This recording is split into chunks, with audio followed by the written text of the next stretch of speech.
Presidente Monson, obrigado por anunciar estes 3 novos templos nesses locais maravilhosos. Saiba que o amamos e o apoiamos de todo o nosso coração. Queridos irmãos e irmãs, queridos amigos, feliz Páscoa a todos vocês. No domingo de Páscoa, comemoramos o evento mais aguardado e mais glorioso da história do mundo. É o dia que tudo mudou. Naquele dia, minha vida mudou. Sua vida mudou. O destino de todos os filhos de Deus mudou. Naquele dia abençoado, o Salvador da humanidade, que tomou sobre si as cadeias do pecado e da morte, que nos mantinham cativos, rompeu aquelas correntes e nos libertou. Devido ao sacrifício de nosso amado Redentor, o aguilhão da morte não mais existe e a sepultura não tem vitória. Satanás não tem mais poder. E somos gerados de novo para uma viva esperança pela ressurreição de Jesus Cristo. O apóstolo Paulo estava de fato correto quando disse que podemos consolar-nos uns aos outros com estas palavras. Com frequência, falamos da expiação do Salvador e devemos fazê-lo. Nas palavras de Jacó, por que não falar, pois, da expiação de Cristo e conseguir um perfeito conhecimento dele?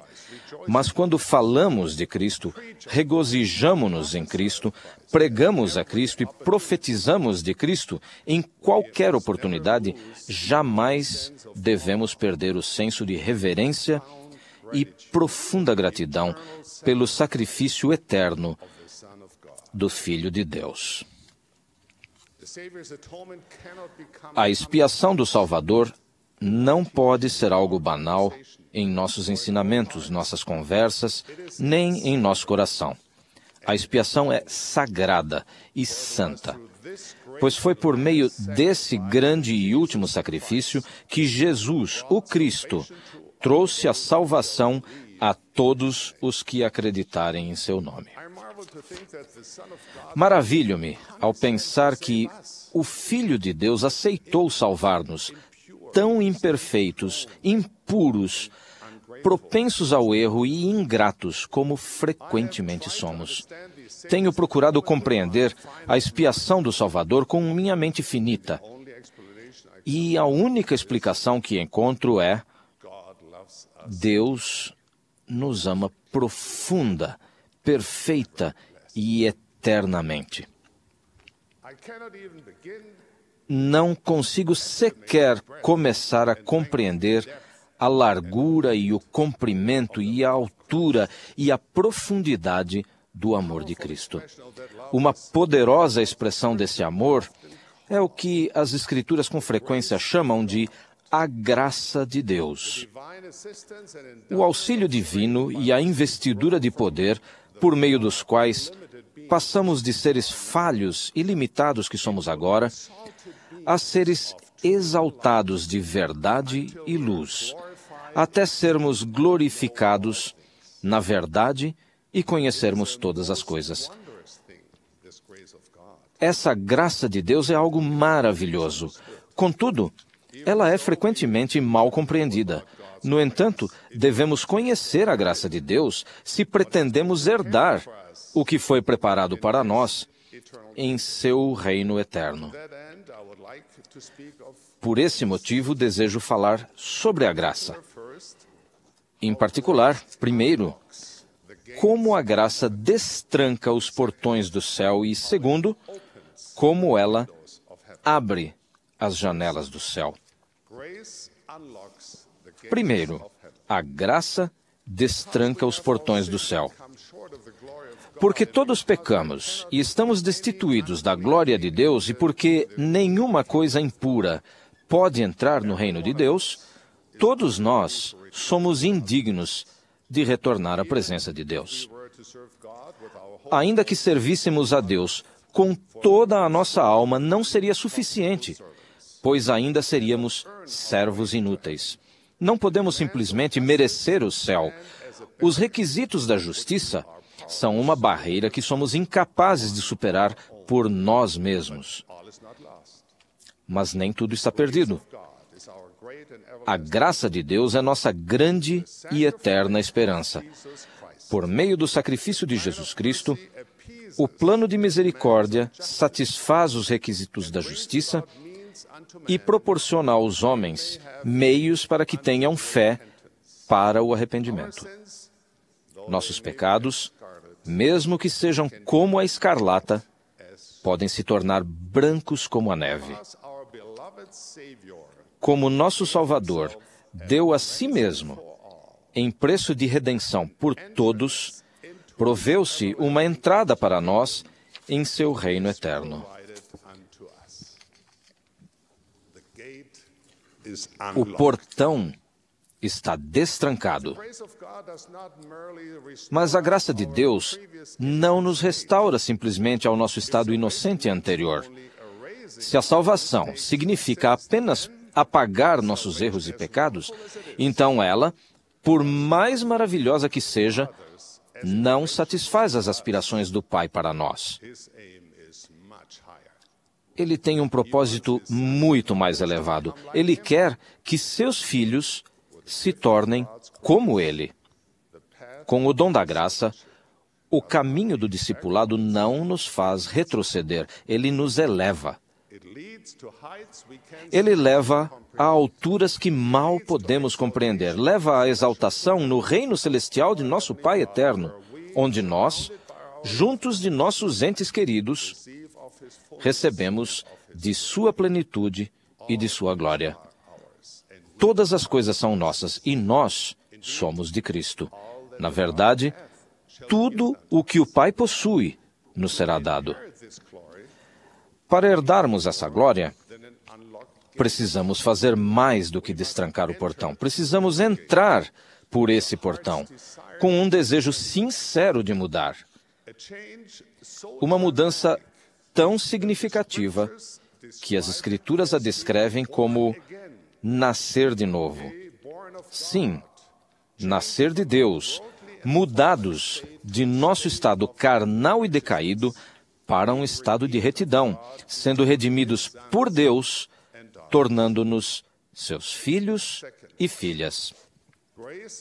Segundo, a graça abre as janelas do céu. Outro elemento da graça de Deus é que ela abre as janelas do céu, por meio das quais Deus derrama bênçãos de força e poder, permitindo que alcancemos o que, de outra forma, estaria muito além de nosso alcance. É por meio da surpreendente graça de Deus que seus filhos podem vencer as correntes subterrâneas e a areia movediça do inimigo. Podem erguer-se acima do pecado e serem perfeitos em Cristo.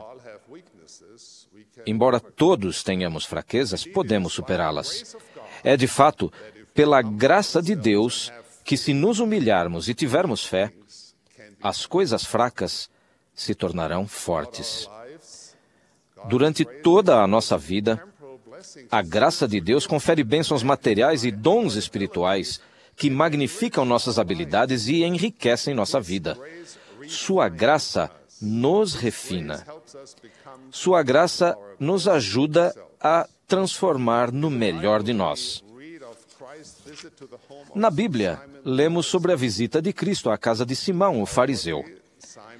Aparentemente, Simão parecia ser um homem honrado. Ele regularmente verificava sua lista de obrigações religiosas, cumpria a lei, pagava o dízimo, guardava o dia do Senhor, orava diariamente e ia à sinagoga.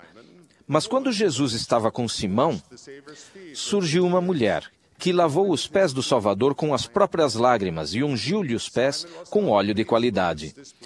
Simão não se sentiu feliz com aquela demonstração de adoração, pois sabia que a mulher era pecadora. Ele pensou que se Jesus não sabia disso, era porque ele não era profeta ou não teria deixado a mulher tocá-lo. Percebendo os pensamentos de Simão, Jesus voltou-se para ele e disse: um certo credor tinha 2 devedores. Um devia-lhe 500 dinheiros, outro 50. E não tendo eles com que pagar, perdoou-lhes a ambos. Dize, pois, qual deles o amará mais? Simão respondeu que foi o que recebeu o maior perdão. Então, Jesus ensinou uma profunda lição. Vês tu esta mulher?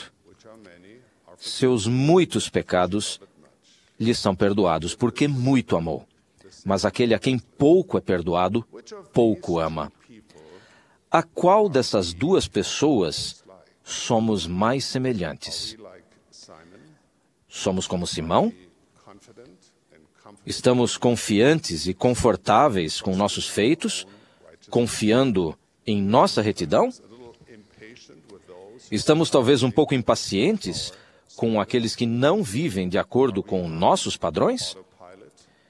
Estamos no piloto automático, sendo levados pela maré, frequentando nossas reuniões, bocejando durante as aulas de doutrina do Evangelho e talvez olhando nossos celulares durante a reunião sacramental?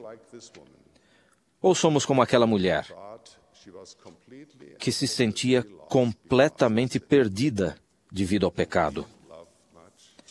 Nós amamos muito? Compreendemos nossa dívida com o Pai Celestial e imploramos com toda a alma pela graça de Deus? Quando nos ajoelhamos para orar, o fazemos para repassar os grandes sucessos de nossa retidão ou para confessar nossas falhas, implorar a misericórdia de Deus e derramar lágrimas de gratidão pelo maravilhoso plano de redenção? A salvação não pode ser comprada com a moeda da obediência. Ela é comprada pelo sangue do Filho de Deus. Achar que podemos trocar nossas boas obras pela salvação é como comprar uma passagem de avião e depois supor que somos o dono da companhia aérea. Ou pensar que depois de pagarmos o aluguel de nossa casa, temos agora a escritura do planeta Terra. Se a graça é um dom de Deus, por que então a obediência aos mandamentos de Deus é tão importante? Por que devemos nos importar com os mandamentos de Deus ou nos arrepender, levando os mandamentos em consideração? Por que não devemos simplesmente admitir que somos pecadores e deixar-nos salvar? Ou como nos pergunta Paulo, permaneceremos no pecado para que a graça seja abundante? Sua resposta é simples: de modo nenhum. Irmãos e irmãs, obedecemos aos mandamentos de Deus por causa de nosso amor por Ele. Tentar compreender o dom da graça de Deus com todo o coração e mente dá-nos todas as razões para amarmos e obedecermos a nosso Pai Celeste com mansidão e gratidão. Trilhar o caminho do discipulado nos refina e nos aperfeiçoa. Ajuda-nos a ser mais semelhantes a Deus e nos leva de volta à sua presença. O Espírito do Senhor nosso Deus efetua em nós uma vigorosa mudança, que não temos mais disposição para praticar o mal, mas sim de fazer o bem continuamente. Portanto, nossa obediência aos mandamentos de Deus vem como resultado natural de nosso amor e nossa gratidão infinitos pela bondade de Deus. Esse amor e essa gratidão genuínos mesclarão milagrosamente nossas obras com a graça de Deus. A virtude adornará nossos pensamentos incessantemente e nossa confiança se fortalecerá na presença de Deus. Queridos irmãos e irmãs, viver o Evangelho fielmente não é um fardo. É um ensaio deleitoso, uma preparação para herdarmos a grandiosa glória das eternidades. Procuramos obedecer a nosso Pai Celestial porque nosso espírito se tornará mais ajustado às coisas espirituais. Veremos o que jamais imaginamos existir. Receberemos conhecimento e entendimento quando fizermos a vontade do Pai. A graça é um dom de Deus, e nosso desejo de sermos obedientes a cada um dos mandamentos é o estender da mão mortal para receber de nosso Pai Celestial esse dom sagrado. O profeta Nefe contribui de forma importante para melhor entendermos a graça de Deus ao declarar: trabalhamos diligentemente a fim de persuadir nossos filhos e também nossos irmãos a acreditarem em Cristo e a reconciliarem-se com Deus, pois sabemos que é pela graça que somos salvos, depois de tudo o que pudermos fazer. No entanto, pergunto-me às vezes se interpretamos mal a parte depois de tudo o que pudermos fazer. Precisamos compreender que depois não é o mesmo que por causa de. Não somos salvos por causa de tudo o que podemos fazer. Algum de nós já fez tudo o que pode fazer? Deus espera até que tenhamos despendido todos os nossos esforços para depois intervir em nossa vida com sua graça salvadora? Muitas pessoas se sentem desanimadas por constantemente se sentirem abaixo das expectativas. Elas sabem por si mesmas que o espírito está pronto, mas a carne é fraca. Elas erguem sua voz com Nefe, que proclama: minha alma se angustia por causa de minhas iniquidades. Estou certo de que Nefe sabia que a graça do Salvador permite que vençamos o pecado e nos capacita a fazê-lo. É por isso que Nefe trabalhou tão diligentemente a fim de persuadir seus filhos e seu povo a acreditarem em Cristo e a reconciliarem-se com Deus.